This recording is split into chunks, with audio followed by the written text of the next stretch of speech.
Depuis plus de 25 ans, ce passionné des étoiles recherche de nouvelles planètes. En octobre dernier, lui et une équipe de chercheurs internationaux ont prouvé que les planètes pouvaient survivre à la mort de leur étoile. Pour arriver à leur fin, les chercheurs ont utilisé ce télescope géant appelé Keck et basé à Hawaï.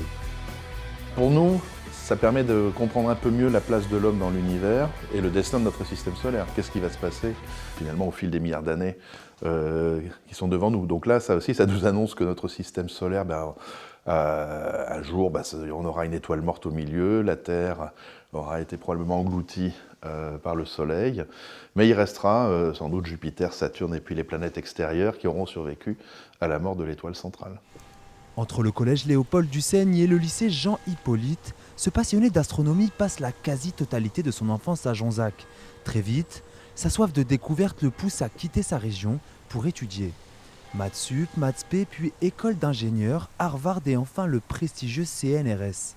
Entre ses voyages aux quatre coins du globe et ses recherches, le tout jeune papa de la petite Arwen, 6 ans, apprécie le repos de la maison familiale. Tout ce qu'on a aimé dans son enfance, on a envie de le montrer aussi à ses enfants, et puis de faire en sorte qu'elle puisse en profiter. Bon, elle grandit entre la Versailles et l'Australie, mais là, le fait de pouvoir être dans un endroit comme ça, à la campagne, c'est vraiment très chouette. Les maths et la physique, mais aussi les sciences sociales et l'ethnographie. Jean-Philippe Beaulieu s'intéresse à l'art du Pacifique, une discipline essentielle à ses yeux, qui l'a même poussé à sortir un livre. C'est quelque chose sur lequel j'ai travaillé ces 20 dernières années, et en particulier les rites funéraires d'une île particulière en Nouvelle-Guinée.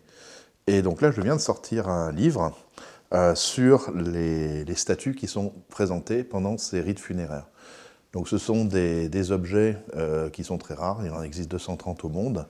Son rêve d'astronome désormais, Jean-Philippe le touche même du doigt, car Ariel, un projet de satellite soutenu par l'Agence spatiale européenne et la NASA, doit voir le jour en 2029.